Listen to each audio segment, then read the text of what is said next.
Okay, all you Batman fans out there, you are listening to the Night of the Batman, and this is Jim Starlin, who had a little bit to do with Batman along the way.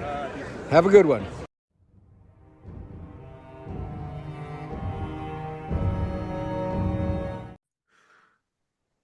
Hey guys, this is Night of the Batman. I'm Alex, and I'm here today with.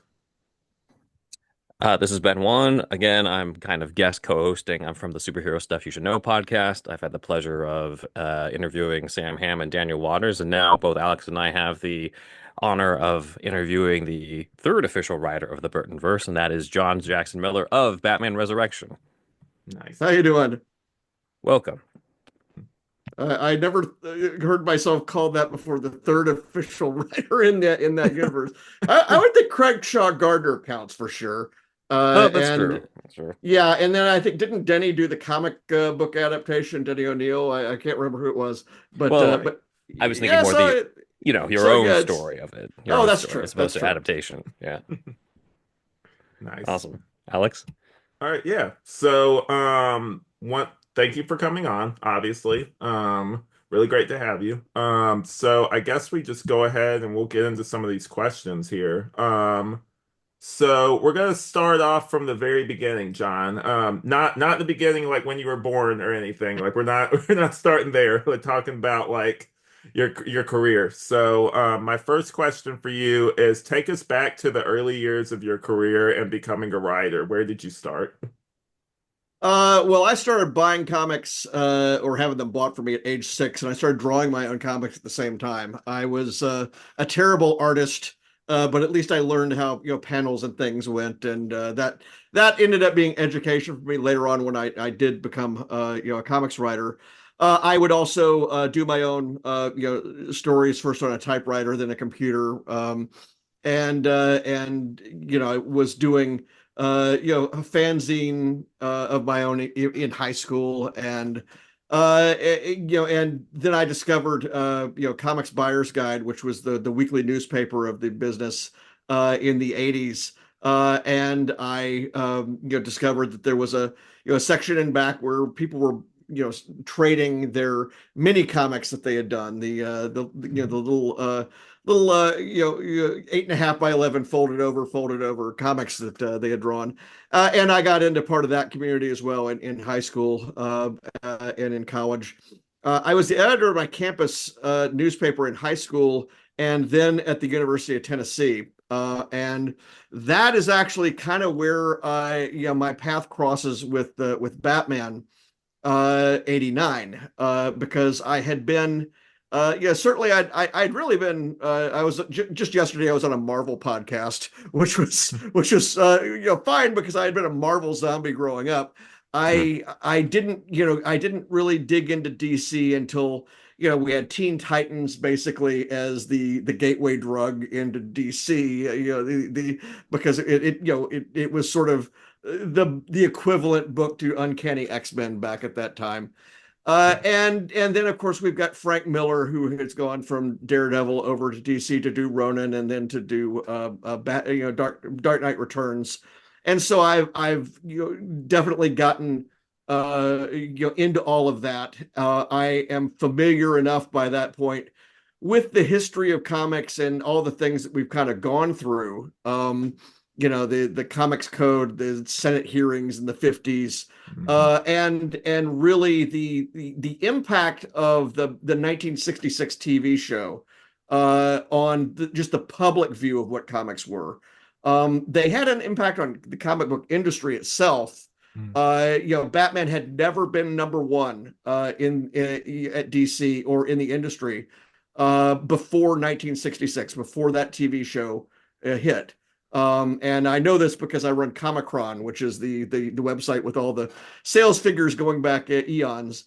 But it was that TV show and that fad that sort of did it. Now, the thing is that fad sort of imploded like everything else did, and unlike Star Trek, which came out in the same year, Batman did not thrive in that period in the 70s into the 80s. I think 1986, is it 85? No, 85. Batman is the number 32 comic book in the business. So it never was number one again after that 1 year. It would become number one after all of this once we get into the the 90s and everything else. But the thing is, there was this sort of two-tier thing happening with Batman. Us in fandom, collectors like me, we're familiar with the sophisticated, take that we've got in Year One and in Dark Knight Returns and in Alan Moore's Killing Joke. And at the same time, the general public still thought that Batman was about Adam West and Burt Ward, and still thought that I note that in April of '89, when the New York Daily News did its newspaper report about Marvel being bought out by Ron Perlman, the investor, not the actor, but the investor. The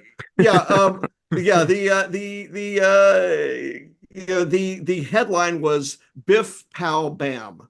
Yeah. And so many of the articles about comics over all those years had been couched in that 60s lingo, stuck there really. Holy investment, Batman. Comics are worth lots of money now, or whatever it is. and it tended to make people think that what we were doing was juvenile.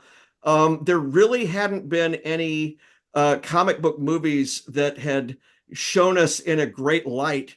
Superman, obviously the two films that we got were, they were obviously the best we'd had, but they were also a mixed bag.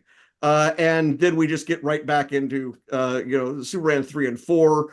Superman 4 was the most recent comic book movie, I think, out at the time that Batman '89 happens. Howard the Duck over at Marvel. This is things are not spectacular. So what was happening in '89 for fans like me is we were very worried that things were going to go wrong with this picture. And in Comics Buyer's Guide, I just did a thread on Blue Sky and Threads and the Bird site, where I dug up all the Comics Buyer's Guide letters, where people had problems with the idea of Michael Keaton, problems with the idea of Tim Burton, problems with the idea even of Jack Nicholson. The quote was, "I do not think he can take the Joker seriously." And I'm like, what does that mean? Well, but it is fun to laugh about it now. But I actually redacted the names from those letters because a lot of those people went on to be important people in comics.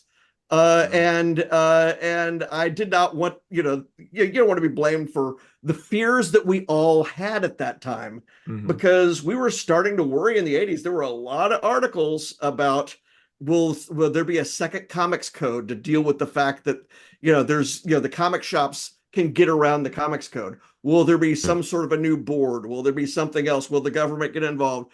And the problem was that there was this disjoint between what was really happening in comics and what people thought comics meant. And so we're definitely concerned. And I was concerned. I was editing my college newspaper at the University of Tennessee and the Daily Beacon.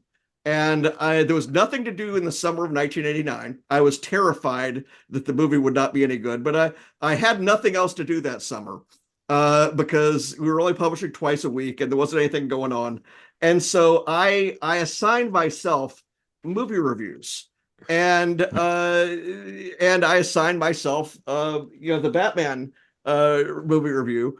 And I showed up just very worried about this thing. And I get there and it turns out, people are in costume. This is that sneak preview Thursday night before it went everywhere. People were in costume, people were in Joker makeup, people were in these folks, so I guess they knew each other, had a big black bed sheet that they had holes cut in so that they could actually put their heads through it and drape it over the seats. And of course the movie happens and the music rises and Danny Elfman's theme, and we get the first look at Anton Furst's Gotham City, which is not a real city. it's something different. It's something nobody has ever seen before. Prince has the first line in the movie on a boombox or a passing car, and right. it's just a different thing. And we got to the end of the picture, and I said to myself, while everybody was cheering, having seen Batman at the top of the building, everybody's cheering. I said to myself, and I ended up putting it in just about everything I would write about it later was that there we go. Batman remains true to legend. What I thought was, this movie has just redeemed comics in the popular culture, not just saved Batman. It saved the whole idea of comics, and it made possible all sorts of movies that followed. They greenlit all kinds of things that they would never have considered before because of this. And so, that was my first brush with writing about Batman. And this movie was there in 1989. So I was there at the time. I ended up going 12 times. I have the ticket stubs. Wow. And one of the things that I had in those reviews, because I ended up doing 2 reviews of it, I had questions about the movie. Because once you see it 12 times, it's like, okay, yeah, what about this moment? What about that moment? Where did they come from? What is all this here? And I developed theories over the years that just were not going to get to go anywhere, until we get to 1993. Because I had a journalism degree, I ended up going to work for the company that did Comics Buyer's Guide. So I worked with Don and Maggie Thompson. I was the editor of the trade magazine Comics Retailer. So I'm writing about the business. I'm writing about the comics industry. I'm not necessarily writing about the characters or anything. But then I start doing things for Comics Buyer's Guide, including I did a piece for the I think the 10th anniversary of the movie. I did a piece on Prince's soundtrack or his album rather, and I did various other things, sort of tying into it, and I end up making the jump from basically being behind the camera to being in front of it. I got an offer to do a series for Marvel. I did a book called Crimson Dynamo that led to me getting Iron Man, and I did Iron Man for a year. So that's my first brush with billionaire superheroes. And then that led me to Star Wars at Dark Horse, where I wrote the Knights of the Old Republic comic series. That led to me getting to write short stories and then later novels for Star Wars. And then you throw in Star Trek, and then finally here in this last year, I kind of had this trifecta here where the day that I was launching, I was actually heading to the launch party for my most recent Star Trek novel, which is the first Strange New Worlds novel called The High Country. I'm on my way to that when I hear from my editor, Tom Holler at Random House, and says, we'd like you to do a novel about the Jedi Council. And I said, oh, great, for the 25th anniversary of Phantom Menace. And so that became my most recent Star Wars novel that came out 3 or 4 months, or it's 5 months ago now, which is The Living Force. The trade paperback of that literally came out yesterday as we're recording this. And I'm halfway through that, and the same editor, Tom, says, didn't you see Batman in the theater 12 times? And I said, yeah. He says, well, we've got the rights to do Batman novels tying in with the Tim Burton movies, not Batman in the current movies, not Batman in general, not even the 90s version, the 80s 90s version with the other 2 movies in there. This is just the Burton movies. And I couldn't stop screaming because I was like, all right, yeah. I wrote at the time, I would call this a dream project, but I never dreamt it was possible that there would be a license for just these 2 movies. and that resulted in Batman Resurrection, which came out in October, and we've already announced the next one, so which is Revolution, which comes out next fall. Well, is there so just branching off that, like being such a big fan and that being such like a big deal to you, was there any like hesitancy with like maybe tackling the world or anything? Were you just ready to go, basically? Not even a little bit. Not even a little bit. I mean, I had to go frame through a couple of scenes because one of the things we deal with is the aftermath of the Joker's reign of terror, and so I had to go back through and see which ones of his henchmen survived, and so I did have to frame through scene by scene, and I'm like, okay, yeah, he probably lived through that. The guy that fell down the bell tower, yeah, he didn't live. So, and it's the unusual Batman movie where you have to worry about whether somebody died or not, but that was again a decision that Burton made, which was that he was wanting to tie into the 1930s version of Batman, the Golden Age version of Batman with a gun who's running around shooting vampires, and just not really dealing with some of these other issues out there.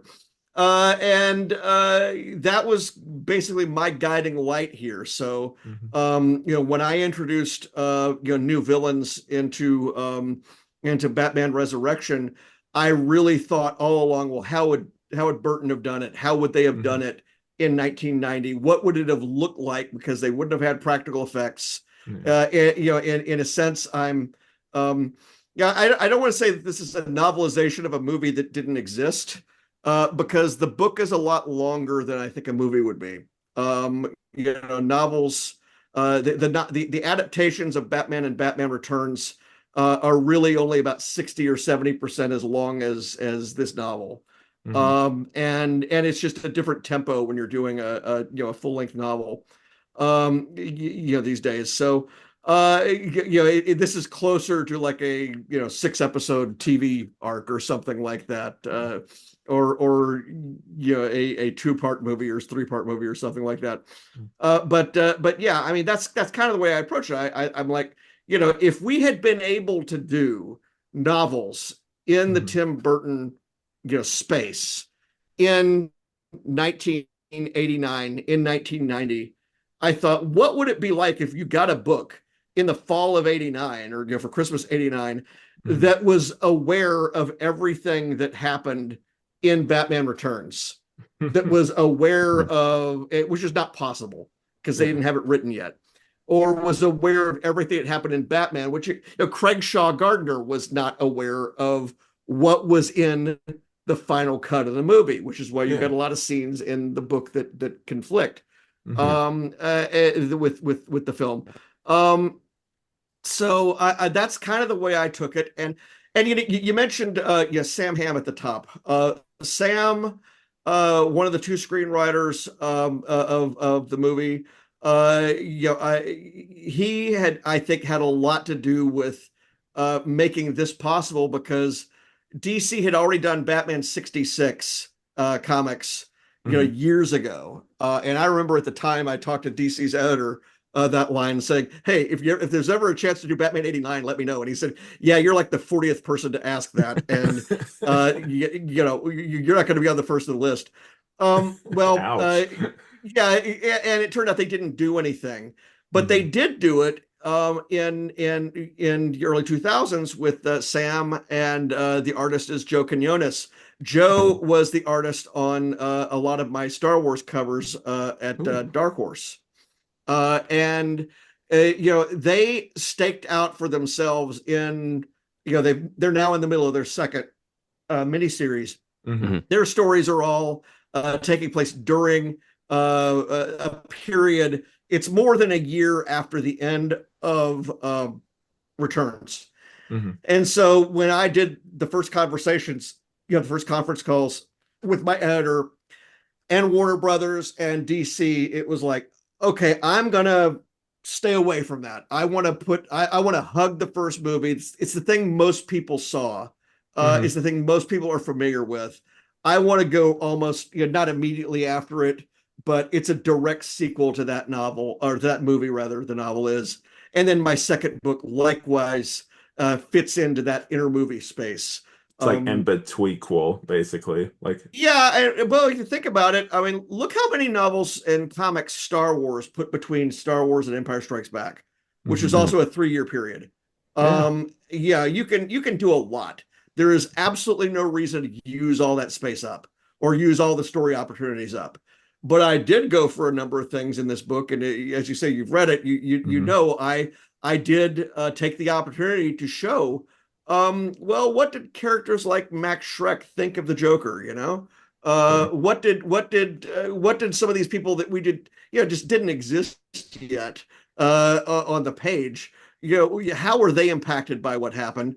Hmm. And what if we had meetings of certain characters? I mean, we never had a conversation between Alexander Knox and Batman, Yeah. and we get that pretty much right away in this book.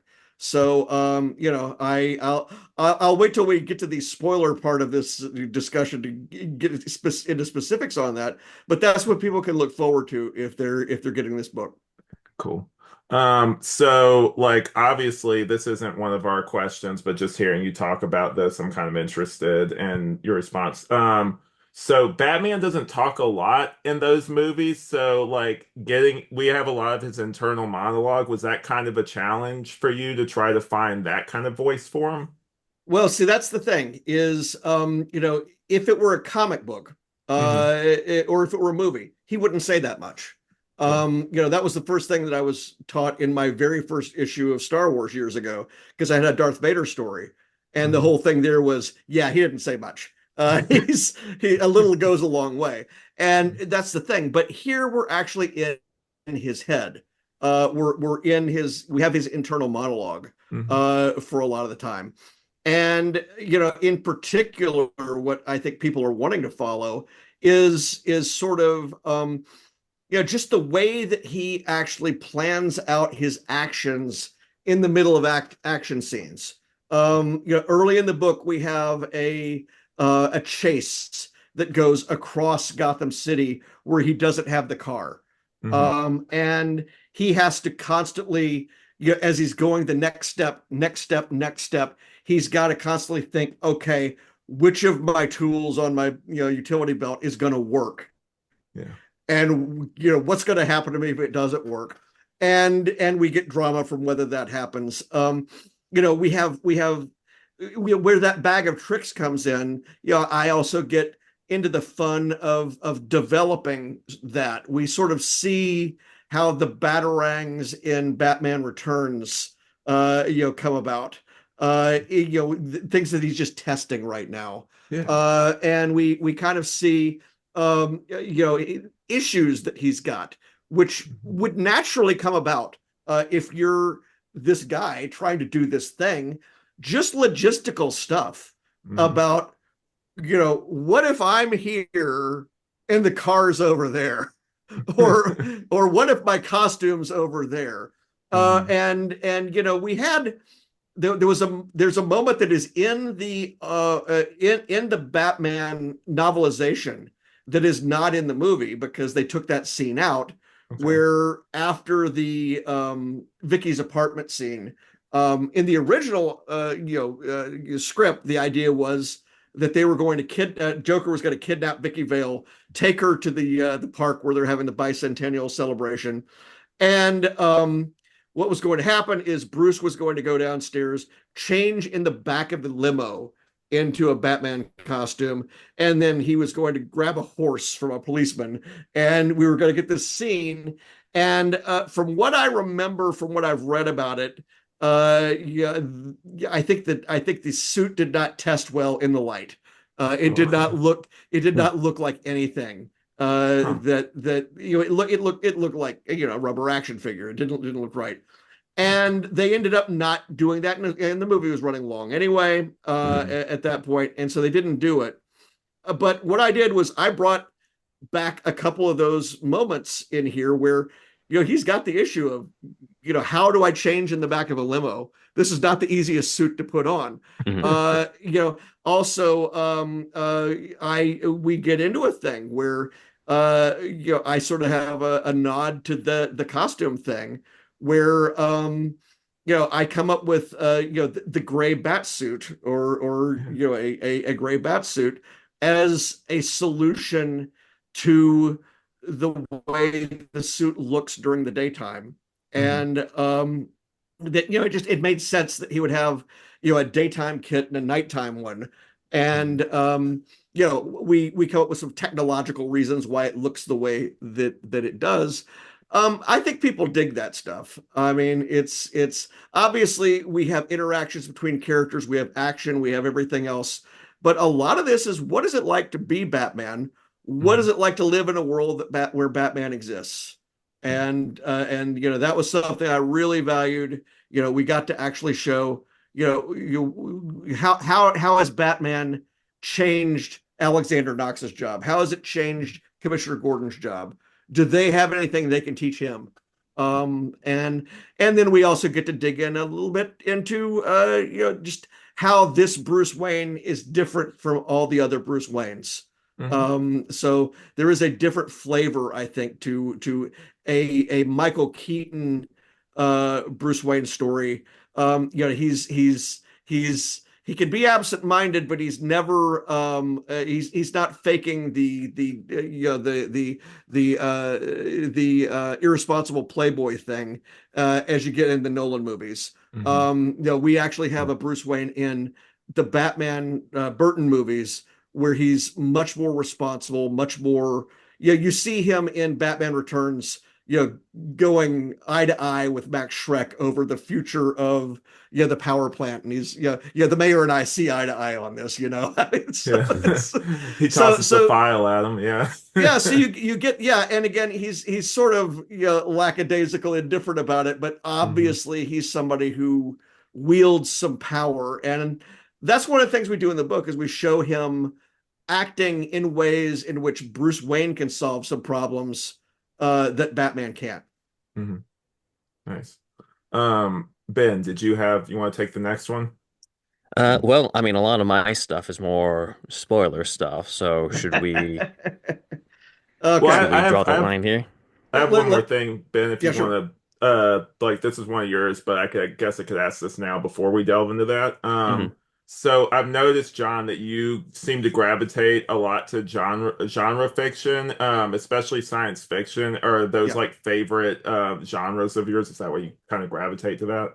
Well, almost everything I do is media tie-in. So, Star Wars, Star Trek. I'm working in somebody else's sandbox. I own exactly one book out of all of the comics and all of the novels that I've done. And I've done things, I have done, I did a Conan issue at one point. I've done Simpsons. I've done some various other things. And even within what you would call science fiction, I mean, my Kenobi novel back there is a Western. I've got my Enterprise War book is actually military science fiction. My Die Standing novel for Discovery, that's a spy novel. So you're able to actually do some different kinds of things. My most recent book, The Living Force for Star Wars, that's actually a vacation novel. It's a road trip. Nice. So it's the Jedi on spring break, more or less. So and so there's a comedy element to that. But I tend to work in these different other franchises. However, there is I do prefer to actually sort of wrestle with how the world works in kind of a more of a hard science fiction nature where it's possible. Star Wars, you do not ever get into the why and how and everything of why the hyperdrive isn't working. It just doesn't. But Star Trek, you can actually throw around some quantum mechanics and things like that if you want to actually do it. My advisor, my advisor list on that the most recent novel, the Strange New World novel, High Country. I've got the senior scientist from Fermilab, Don Lincoln, who helped with the particle physics part of it. I've got another friend who is Michael Wong, who is with the Carnegie Institute, helped me on the planetary development. And I had another friend who was Beth Canan, who is an equestrian expert, where she's worked with breeders and everything, helping me on the horses in this particular book. So I try to do that kind of thing. When I did Iron Man years ago, I had made him Secretary of Defense. So we had all this military equipment, and Marvel actually kind of pitched me as Tom Clancy of comics, because all the military stuff was real, all the political stuff was real, and that was what I tried to do. Now with Batman, this was a trick, because this is something where it's set on Earth. So unlike most of what I've done recently, and it's on Earth, and it's also a very peculiar kind of Earth, because it's 1989, except for the people it's not 1989 for. So we have in the Tim Burton snow globe kind of world that he's got, we have this sort of mishmash between the golden age, and people are dressed in trench coats and fedoras and things like that, and yet you do have more or less what I would call the player characters, the people of name, like Alexander Knox. He has a tape recorder, a micro cassette recorder, just like I did at that time. You have Bruce and Vicky are wearing very modern attire for the time. She has an apartment that looks like it is right out of right out of fashion magazine at the time. And of course Bruce's technology is always ahead of everybody else's. So when I'm doing this book, I had to do a number of legwork things, just research wise, because I had never really had to cope with things like how do firefighters respond to a burning building? How does a body decompose? How do autopsies work? How heavy is a traffic signal? These kinds of things that you need to know if you're setting an adventure in this milieu. And again, some things happen that are are fantastic or hard to believe, but at the same time, I kind of am married to that Burton-esque thing, as I mentioned. You wouldn't have had it's no spoiler to say that we have a villain we meet very early, which is our version of Clayface. It is very clear that this is not the cartoon version, the shambling mound, that guy, because they couldn't have done that back then, and I don't think that he would have done it back then. We have a more tragic figure that draws on the original Clayface origin of an actor, and then I did a spin on it, so he's not quite like the Basil Karlo that you knew in those comics. He's not the over the hill actor who's trying to look young again. People will see what the difference is that we do. But again, I figured he would be a tragic figure. He would be a macabre looking character. Tim Burton's movies always have sort of that, that sort of that freak show element to them. So I approached him more like a universal monster, I would say, kind of a figure. Cool. So guys, this is the moment that if you haven't read the book yet, first off, what are you doing here? Come on, go read the book. It's great. But we're gonna go into spoilers, so here's your warning. Just come back whenever you're done and listen to the rest of this awesome interview. So here's your last chance. Spoilers, spoilers, spoilers. Okay. So, my next question, why Hugo Strange and Clayface? Like why those Well, two Well, specifically? one of the things that I determined that I would do is, even though we're not absolutely, saying that we're in the same continuity with Batman '89, the comics, Mhm. I wanted to make sure that I wasn't repeating anything they were doing. So we were not going to do Billy D. Williams as Two-Face. Mhm. Um, they also had already hopped ahead and did Scarecrow, and also we got Harley Quinn in the current story. Mhm. And basically, the way that I looked on it is something that goes back. We mentioned Sam Hamm, who's actually he sent me a really nice note on the book, and also Nice. Michael Uslan, who has been a supporter of the book, the producer that brought Batman to the screen. He and I had spoken at a San Diego back when I was just doing the journalism thing, Mhm. so almost 25 years ago. And he had said that he kind of looked at the first four films as representing the 1930s, 40s, 50s, and 60s, respectively. Mhm. So respectively. So, the 30s is Batman with a gun. 40s is the beginning of the Rogues Gallery.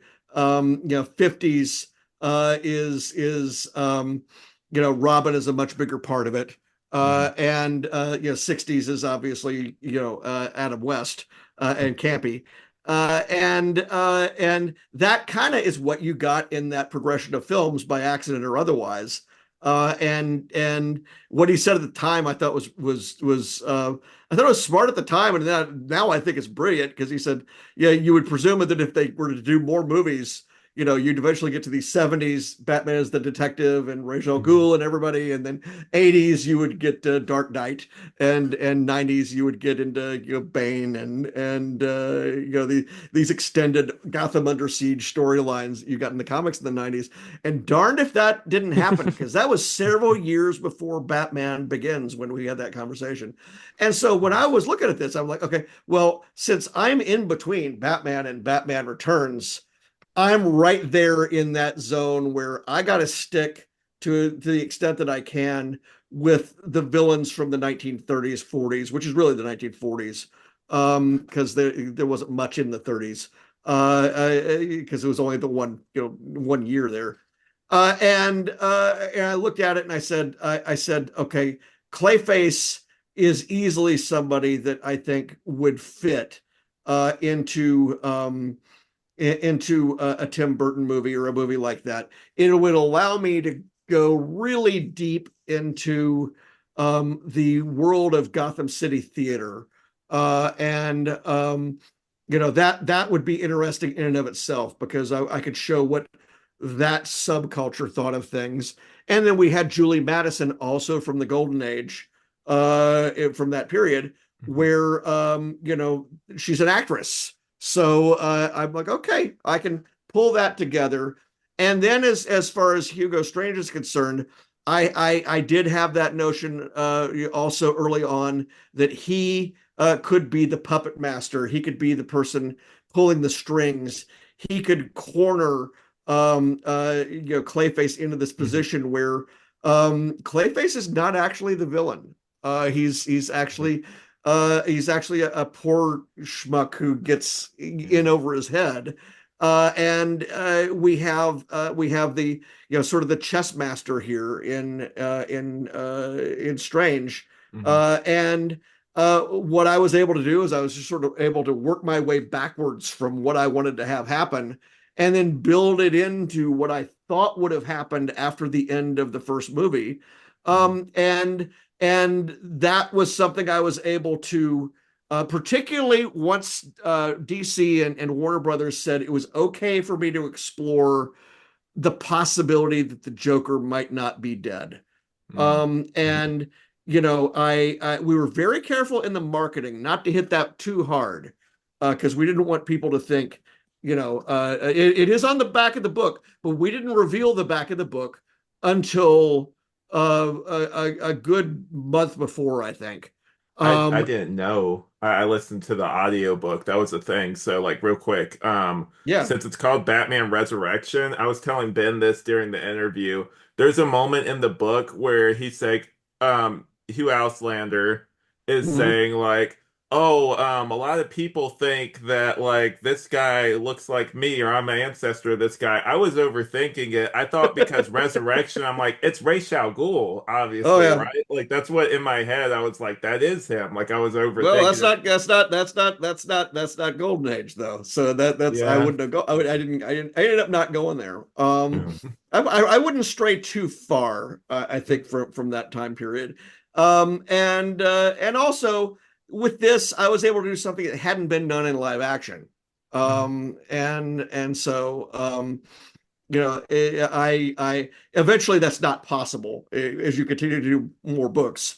Yeah. But in this case, it was like, we got to have the first non-cartoon or non-animated Clayface, and this is the first version of Clayface that is I think, not necessarily heroic, but he's not what he is, and this is again kind of the whole thing is Tim Burton's movies are better understood as characters who are broken in some way, shape, or form, whether it's Edward Scissorhands or somebody who's got an issue, and Hmm. whether they can actually to get to some equilibrium, get to some better spot at the end. And in particular, Batman Returns, I think it was Gene Siskel. I have not been able to find the exact quote where he said it was, whether it was in the newspaper or on TV or something, but I'm pretty sure it was he who said that Batman Returns was an opera about loneliness. And, Ooh. he did say this in his review of it, that you're not really hoping for something major and heroic to happen.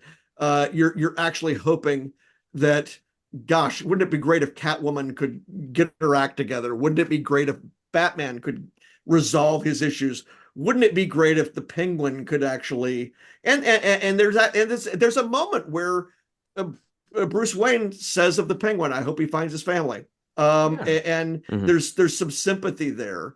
But then there's also the person pulling the strings who is not not redeemable, and of course it's Shrek in that movie. Yeah. The Joker is kind of a mixed case, a mixed bag there in his picture. But yeah, I wanted Strange to kind of be that. Mhm. And I wanted to do something where, and this is why we've got the spoilers here, is Yeah.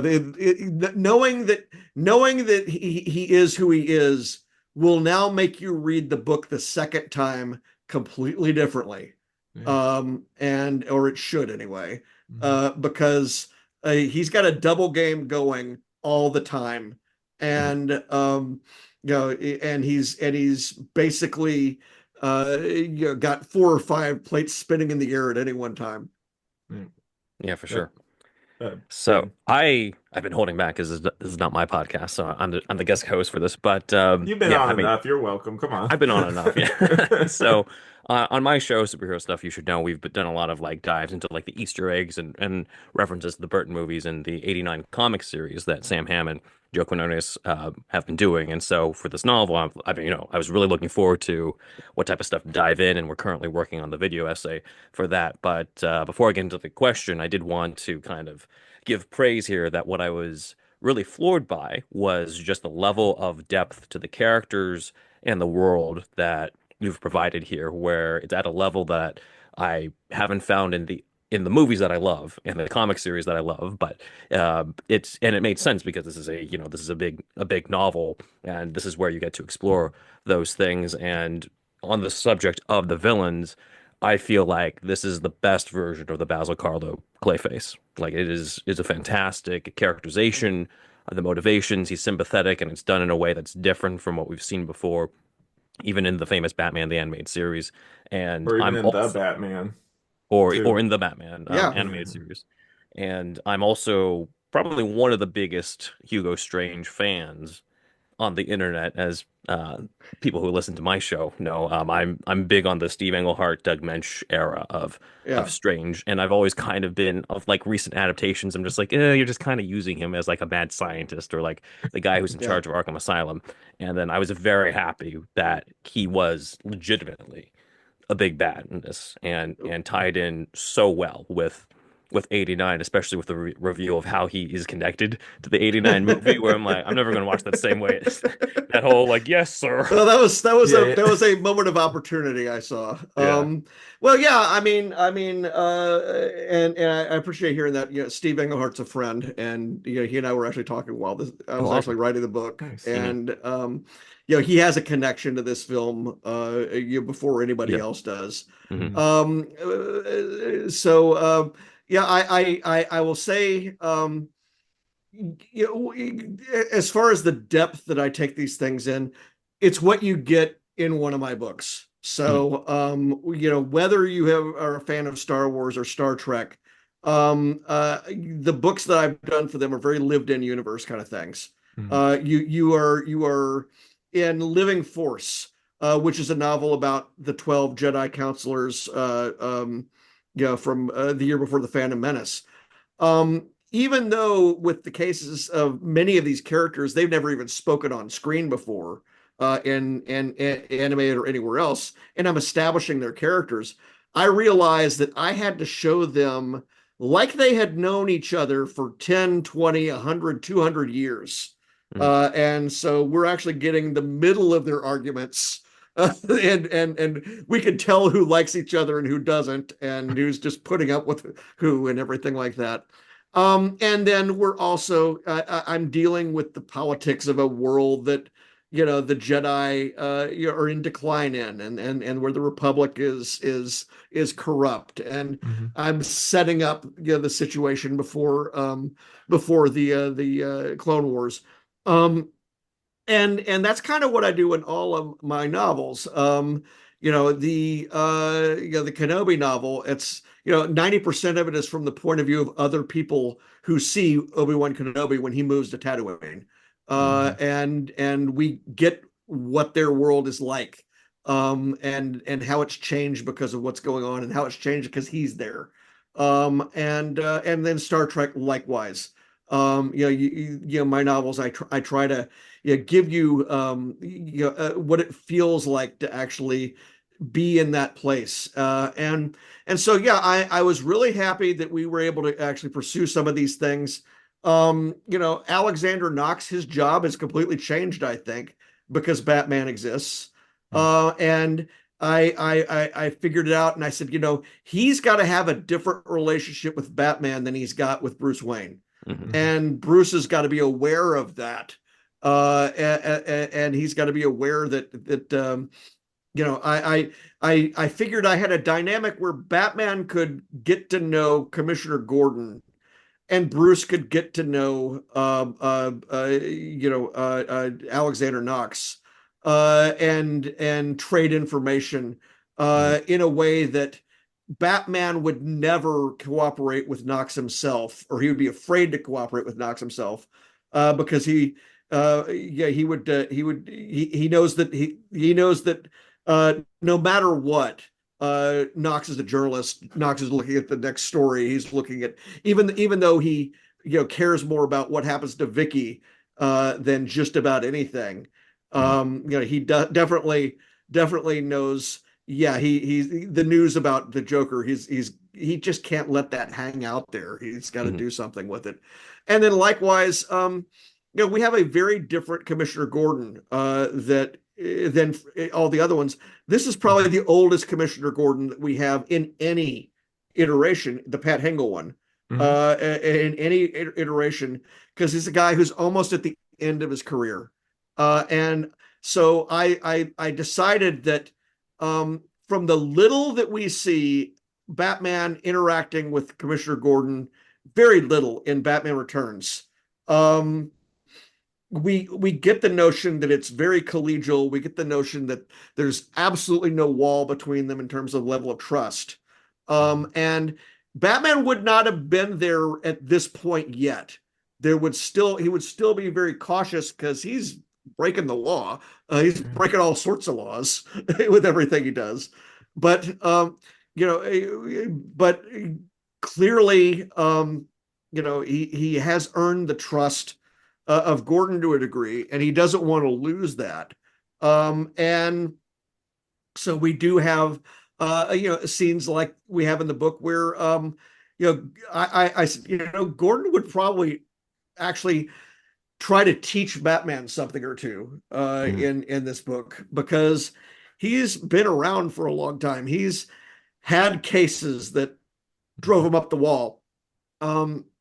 He is going through some of the same things, or Batman is going through some of the same things that Gordon would have gone through over and over and over again as a detective.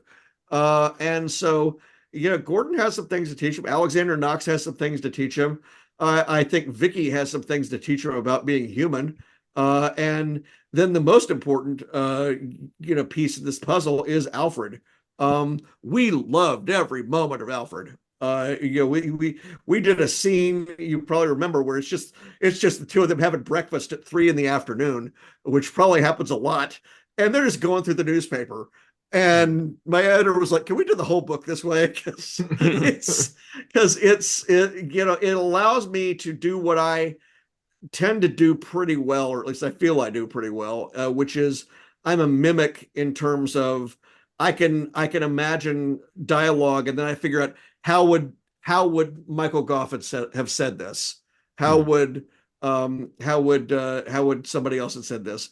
And what you mentioned earlier was a bit of a challenge, in that I could not have Bruce be as quiet as he was in the movies. He had to talk because we're with him for hundreds of pages. And so, it's a Batman that doesn't talk very much. And but when Bruce is with Alfred, he talks quite a bit. Yeah, he's most comfortable with him. Yeah, makes sense. Yeah. Yeah. Cool. Along the lines of you saying, talking about mimicking the voices, which is, something that proved very true when we were reading this.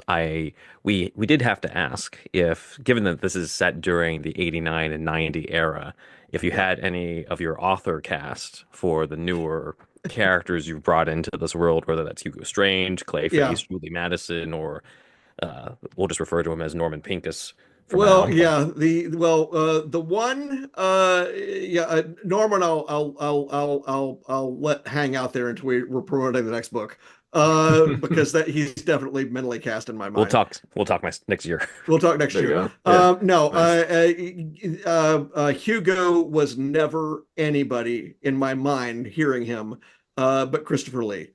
So, and because I was also looking at, well, who would have been available at the time? Who would they have cast at the time? Who would Tim Burton have wanted to work with?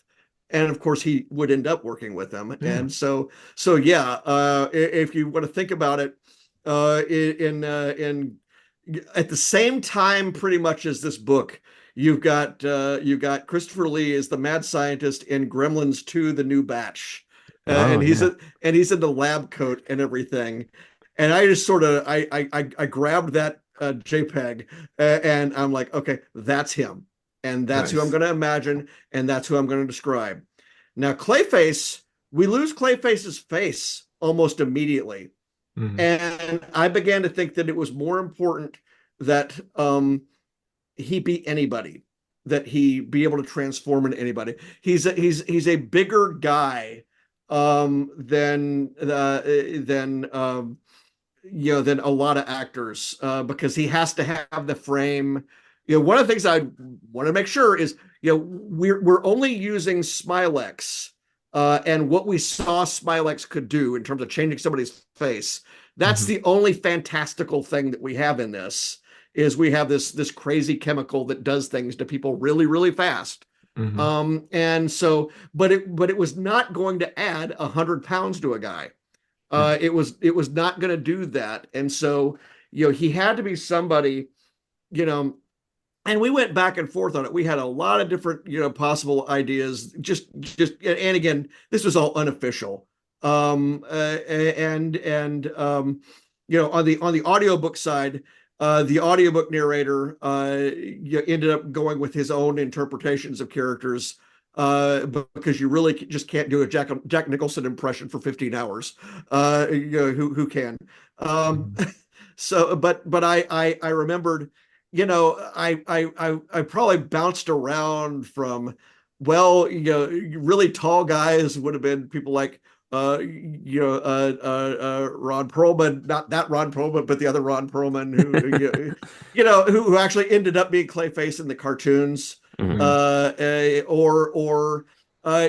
Somebody you think, well, somebody with a craggy face or something like that, who's very artsy and serious, like Willem Dafoe, but Willem isn't that tall, and so you're going over all these possible things. Nicolas Cage. Who would they have let him actually, who would they have let him actually, cast?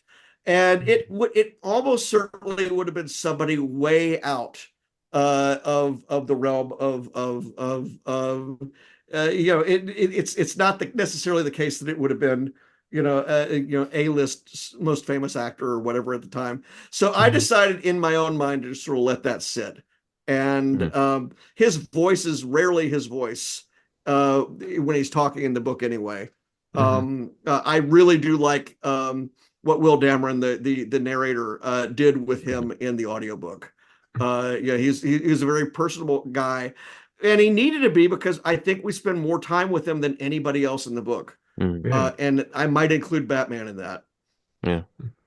Sometimes it's difficult to cast Clayface, I feel, because half the fun of it is him being other people. It's almost more fun, in my opinion, for other actors to be in a Clayface story where you're playing Clayface pretending to be Gordon or Clayface pretending to be Batman, as opposed to like the shapeshifter himself. And also, as I'm writing the book, he got more and more sympathetic. And your characters will eventually tell you who they are. And I realized, okay, he's going to be somebody who's made some mistakes, but he had a really, really bad year. Yeah. Alex, you want the next question? Sure. So what, if any, challenges did you run into while writing the book? Challenge as well. I had not actually figured that I was going to be doing a book when I was doing a book, because I had back-to-back conventions for 2 weeks in a row. So, there's the entire scene where they're on the interstate, and Batman is chasing. Batman is in the Batmobile chasing Clayface. That was written in hotel rooms. So Nice. I prefer not to do that if I can help it. So obviously that's a logistical challenge. That's not necessarily a story challenge. I did want to, I was constantly, one of the things that you're doing in a book like this is you've got a big outline and you're trying to get from scene to scene to scene. But there are a lot of scenes that you haven't actually sketched out yet. The whole thing with that scene itself, where they're trying to steal the equipment from police lockup, the Joker's equipment. I don't think I had the major beats of that figured out until I got to it. A lot of the action scenes are like that, where I did know that we were going to end at the cathedral. That just made sense, and that rhymed with everything else. We needed to tweak several times the Batman or the Bruce's dream sequences, because as dream sequences go, his nightmares, some of them are kind of long, and so in another book I would have put a page worth of it, and I would have put it in italics or something like that, and we would have known right away that we were in a dream because it's got the different styling. In this, couldn't do that because these are longer and you can't have multiple pages of italics. And what I wanted was and my editor, guided me to where he thought the best places for this would be. That after the first one, he would catch on really soon to, yeah, I'm in a dream. Yeah, I'm in a dream. This is not happening. By the time we're at the third one, it's like, yeah, this isn't real at all. And then we finally get another one of those sequences with the the only place where the real Joker sort of talks to us from beyond the grave at the end. But again, those are things where you're doing that kind of fine tuning of the book all the way through. Mhm. Nice. Nice. Ben? One of my favorite chapters is loaded with the Easter eggs and references, which is the ones where we see the different reactions Yeah, that's of the people one. across Gotham. And I never thought I would see the name Drake Winston at the Royal Auto Body in in print, but then I got to that chapter. I'm like, oh, okay, we're obviously Yeah, having connections yeah. to the Batman '89 Shadows series, and I guess my next question, and you can let us know if this is giving anything away on your end, but uh, obviously, given the fact that you have different creative teams with Sam Hamm and Joe Quinones doing their take set in the future, and you're doing these novels Yeah. set at a different point, there's going to be some overlap, and there currently is a little bit of that, considering that in the current comic arc, there is a Hugo Strange who is sort of seen in some flashbacks with a different role, and there's another villain who's introduced who also seems to share the same alter ego as the villain who's teased in this. Is there going to be sort of a thing where, hey, like, you know what, like this is just choose your own Well, adventure in continuity, or is well, it one no. Well, where first of all, we've never actually said that it syncs up. However, I do Mhm, my best to make it sync up. mhm, We establish at the end of this book that Hugo is probably not going to stay in Blackgate. He's probably going to wind up in Arkham, and he might actually be seeing patients before too long. And so we get a that I drive him kind of up to that door, because at that point I did know that he was be showing up in Echoes, and I'm like, okay, it only cost me a line or two to say that at the end, and mhm, that's all it takes. mhm, That's literally all it takes.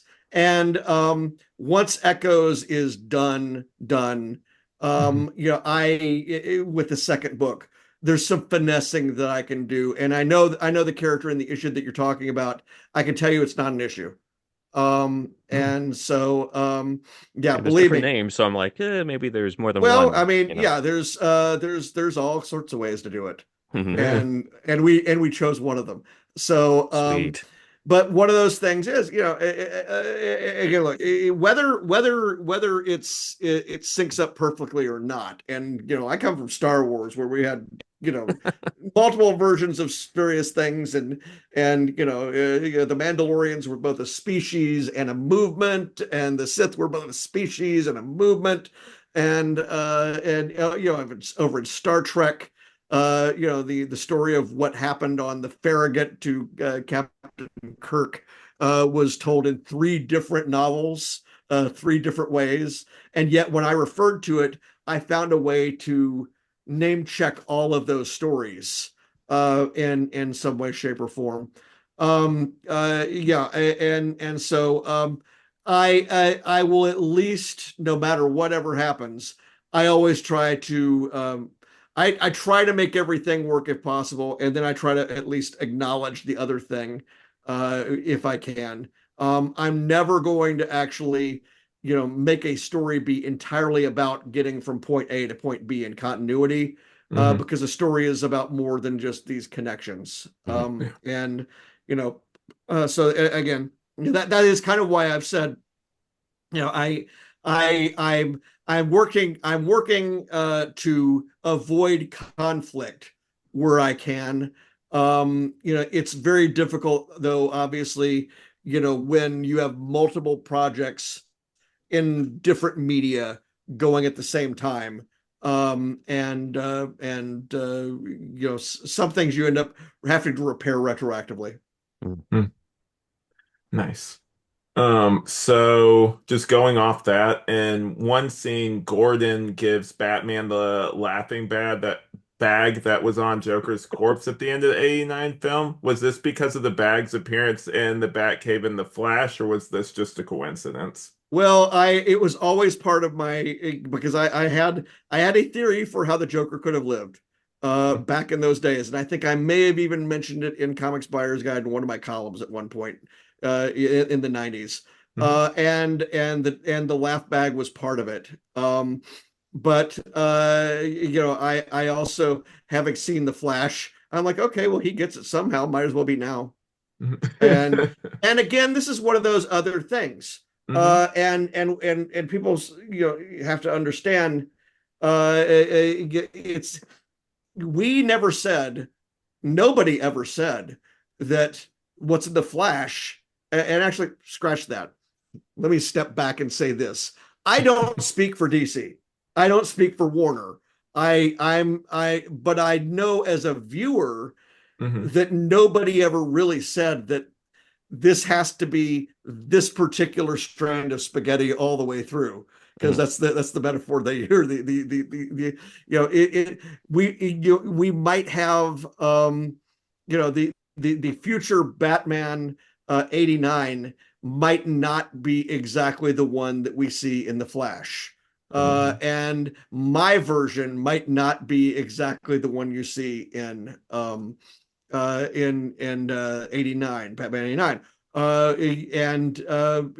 It could well be that something comes along in the future where they're able to do a AI, or not AI, but a digital version of everything that happened in between Batman and Batman Returns, and I might wind up on a different strand of spaghetti myself. So again, look, all that's important is kind of the order in which to read things. And I did feel like, okay, I wanted to show various other people around Gotham City. I knew that I was not going to be doing anything with Drake Winston substantially. But likewise, I knew in this book I was not going to be able to do anything with Selena Kyle other than a couple of scenes. But I felt like it wasn't just fan service putting them in there. It was more, and also with Barbara Gordon, it was more, hey, let me broaden the world a little bit and bring in some of these peripheral players. And if people want to see more about them, hey, we got comics, go get them. There you go. Nice. Yeah. So I've always Ben, kind of thought that The Flash, I've told people, because some people are just like, does this line up in continuity with the Burton films or not? I'm just like, to me, it is a possible future for that Batman, but not necessarily the future Oh yeah. for him, especially with all the timeline shenanigans going on. Yeah, So and that's how I see it. stylistically, it already doesn't feel like it, just because we actually see them leave Gotham City, which never happens in the Burton movies. And we see Batman out in the daytime, and once again, this is just not something we see. you're This suit lights better in the daytime. Yeah, there was a going back to the suits for a second. There was kind of like you had the camouflage suit. It definitely kind of reminded me of those Kenner kind of Yeah, eras where they had like the what's it like the deep dive? What has it been? The deep There's dive Deep Dive Batman Batman, and there's Quick stuff like yeah, Change that. Bruce Wayne. He knows all of them. Just yeah, but yeah. There you go. Well, no, yeah. I just figured once again, this is I can't go way beyond 89 technology, so this is not Mhm. not holographic stuff. But I did look up what was available back then in terms of refractive and other coatings Mhm. that would the whole idea is he's trying to be harder to shoot and trying to be harder to get a beat on, trying to be harder for somebody wanting to take his picture or whatever as well. And you get the notion that if he's out in this thing in daylight and he's moving really fast, Mhm. it's going to be it's going to seem much more like it's not a strobing flashing figure or whatever. But my thinking was, okay, this is a way to bring the gray suit into it. There you go. Nice. And it would have to be lighter. That's the other thing. He Hmm. can't be running around. I mean, I think that version of it does not have the full power of the cape. So Hmm. it does not have, the veins of the cape, which allow him to, when he goes to the ceiling at Flugelheim Museum, or turning it, in Batman Returns, turning into the hang glider. These it struck me that his daytime, sort of parkour jumping around cape can't be that heavy, can't have all that stuff in it. Mm-hmm. All right, Ben. I feel like we kind of covered this question. We did have a couple of the fans of Alex's show have submitted a few questions. One from Brady, asking what inspired your takes on Clayface and Hugo Strange. Now you've kind Yeah, I of, think we hit that. yeah, you pretty much hit that. Alex, do you want to grab the one from Andrew, or should Sure. I, considering that's my co-host? I got it. I'll take credit for this one. So this one's just totally a joke. Question from Andrew, his co-host on Superhero Stuff You Should Know. Andrew's question is, why is you good at words? My mother was a grade school librarian, and she didn't make me throw my comics away. She made me put them in order. And Nice. Hmm. so yeah, I learned a lot of words from comics. Stan Lee was famously never wanting to actually talk down to the kids. He'd say, "Go look it up." Hmm. And so yeah, I was just reading and reading and reading from an early age, and somehow, I will say, as a broader thing, Hmm. having had parents that made sure that I had this stuff around. I didn't grow up amid any real hardships, and I have an older sister who basically introduced me to all the pop culture stuff. She made sure I got in to see Star Wars.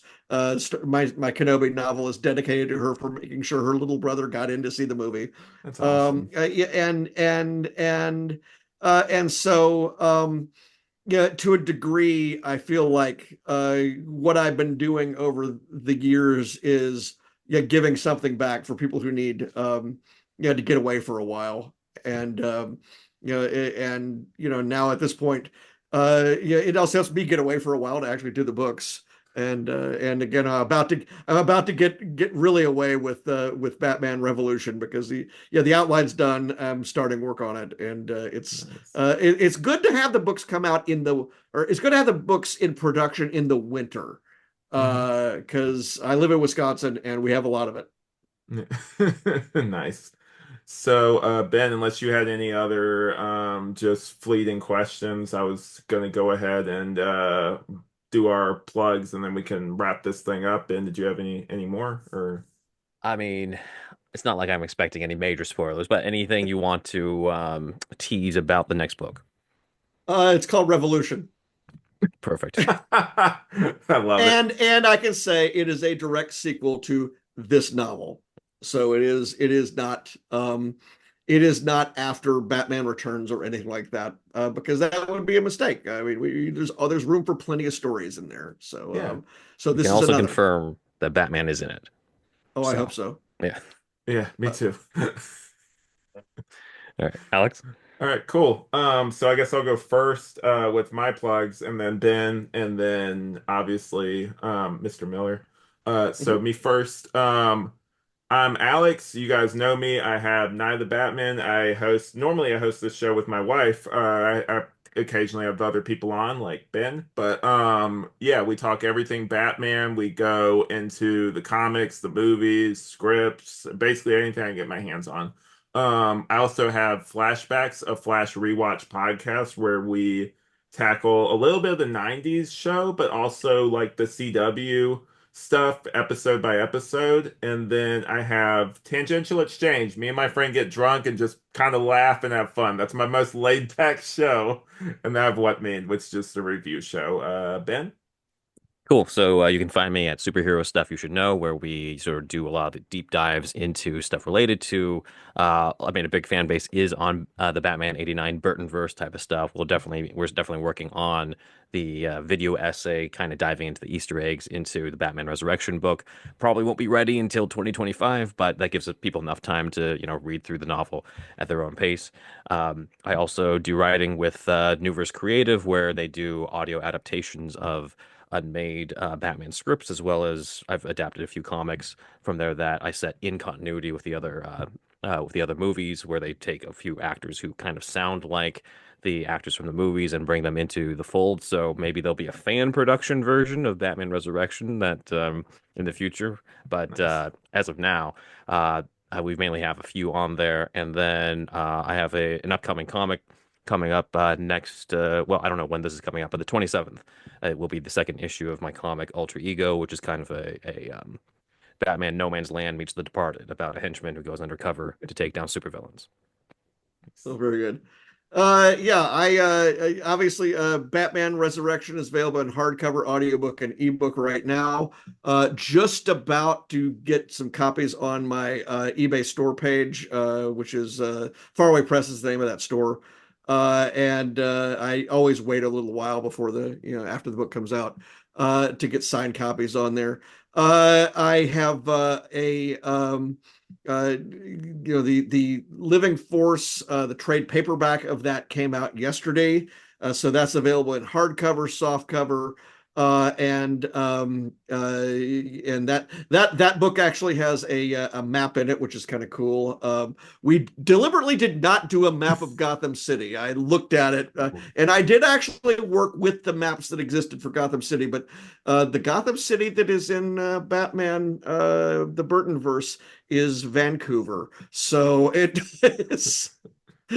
Go look it up.